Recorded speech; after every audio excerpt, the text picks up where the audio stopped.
নুকদ্দিসুলাক, এই যে নুকদ্দিসু কুদ্দুস পাইছেন?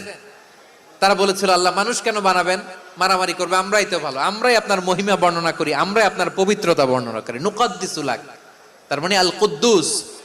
আবার আমার নবী যখন সিজদায় লুটিয়ে পড়তেন, আম্মা জানা এসে বলেন আমরা তো সিজদার মধ্যে সুবহানা রাব্বিয়াল আলা বলেই শেষ, কিন্তু বিশ্বনবী তাহাজ্জুদের নামাজে, নফল নামাজে, সুন্নত নামাজে তিনবার সুবহানা রাব্বিয়াল আলা তাসবিহ পড়ার পরে তিনি পড়তেন সুবহুন কুদ্দুসুন রাব্বুল মালাইকাতি ওয়ার রূহ। সুবহ কুদ্দুস রব্বুল মালাইকাতি ওয়ার রূহ।